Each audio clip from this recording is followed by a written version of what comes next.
Hello, all. This is Dr. Dave Maslach talking to you about reciprocity.com. The E is written with a three. And in this particular video, I'm going to talk about whether you can actually get internships or co-ops if you do a PhD, particularly in business. So if you don't know me, I'm a professor of innovation strategy and entrepreneurship, and I created this whole reciprocity project to give back as much as I possibly can. There were so many people that helped me out through graduate school that I wanted to pay the favor forward and help out other people. So can you actually do internships or co-ops during a PhD in business? Is this kind of like a normal thing to do, particularly within North America? And generally, no, it's not necessarily all that normal. Not a lot of people will do an internship or a co-op. And the reason is that a PhD in most fields is geared towards academic research and getting you to think about research. And really what you're doing when you're actually doing the PhD, it's kind of like a co-op. It's called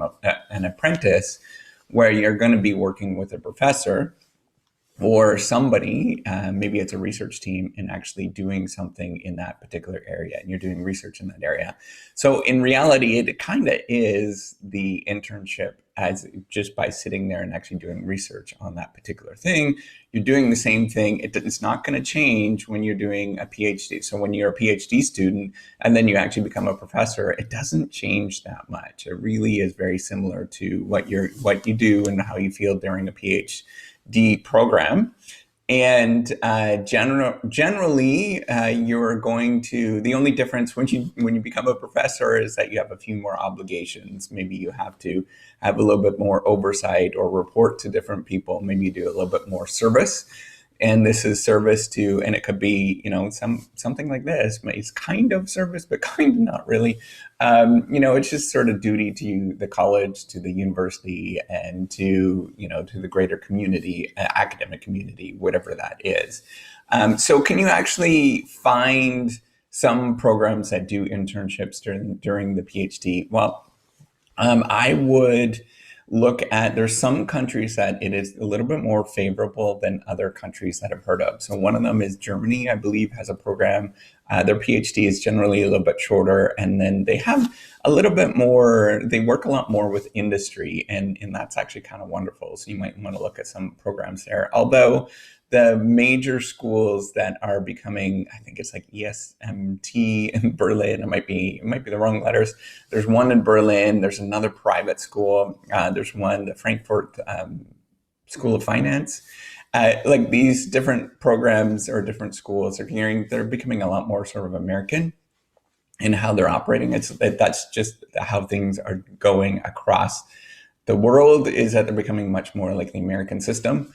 And it's less, that there is less sort of room for internships and stuff like that. And so it's going to be much more sort of research oriented and trying to publish a lot more. In Canada, there's a Canadian program so I'm Canadian.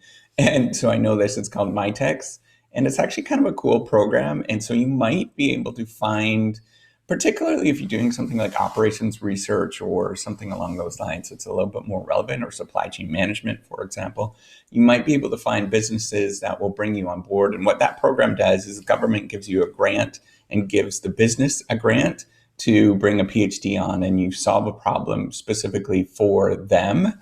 And so it's a lot more applied in terms of the research that you're doing. So if you actually have something readily available and you find a supervisor that's okay with that, you can do that and find something that you're actually doing that's applied research. It's kind of an interesting program. So you might want to look at that. It's spelled MITACS. It's a really kind of interesting program. So if you wanted to really do an internship and you want to go to an American school, or go to one of the top schools and do a business degree, a PhD in business or a PhD in strategy, marketing, whatever, what would you do in terms of getting an internship, or what would do? Well, I would sort of couch it of what you're doing as qualitative research. And so what you want to do is look for opportunities where you can go into the field and do some qualitative research for a couple of months, and you basically you record everything that you're experiencing and going through, and you write down all of this stuff, and you make it part of your research project or part of your thesis that you're going to work on, and actually take a deep dive into that particular company or that particular setting. Now, you can also do, and I've done this too, and it's highly recommended. Actually, both of these are probably highly recommended in terms of strategies to get a good understanding of what you're trying to look at. And a lot of so systems dynamics, that particular field, there's a really small group at MIT. They actually encourage people to do like really in-depth case studies and research in a particular area. So it's encouraged, not just in sort of qualitative research, right? So they're very quantitative oriented, and it's actually not a bad thing. And it just depends on who your supervisor is.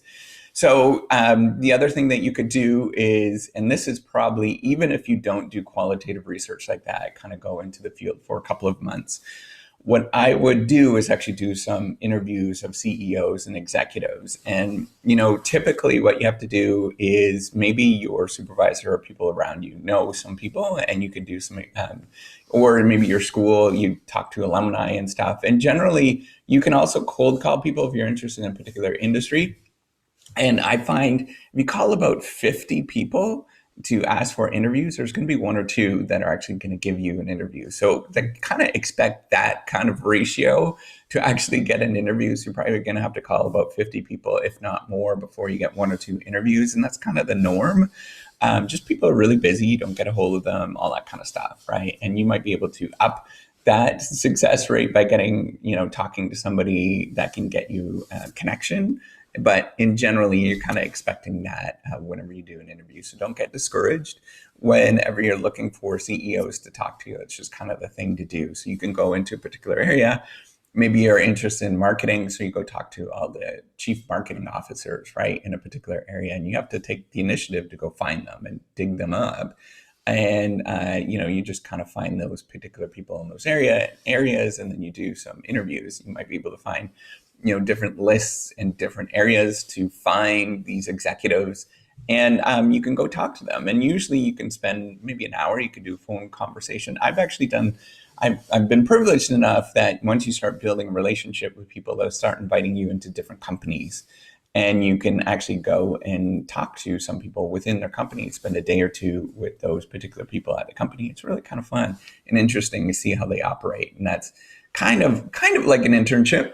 Not quite, you're not on their payroll, but that's the closest you're going to get. So answering your question, do PhDs in business or business administration actually, can they do internships or co-ops generally across the world? Nope. That is kind of uncommon. There are some opportunities, but they generally are. There is a norm that it's a little bit frowned upon to do sort of applied research and applied stuff in a PhD. So the more kind of elite the school is, the more you're going to have to not be applied with the stuff that you're doing. And that's just kind of the norm. And so, but you can do, it's encouraged to actually do sort of qualitative research for most people, most things that you're doing. And that is doing interviews with different executives, and maybe going and working at a specific location for a month or two to get insight into that particular place, right? So Beth Betchke, I believe she actually worked on movie crews for a while. She's at NYU right now. As a professor at NYU, really kind of interesting stuff. So there's lots of room for that kind of stuff. So you can definitely do things that are sort of like internships or co-ops, but they're not going to be called that. You're not going to be paid that way, and just expect it as sort of a way to do research. I hope that's a good way to frame this, and so you understand. And then you start building connections and stuff like that with those particular companies going that way, right? So hopefully that answers your question. Give me a thumbs up if it did, if you appreciate this video, and do subscribe to the YouTube channel. I really do appreciate it. It's wonderful that you do this, and I'm very much enjoying this. All right, take care and have a wonderful day. Bye.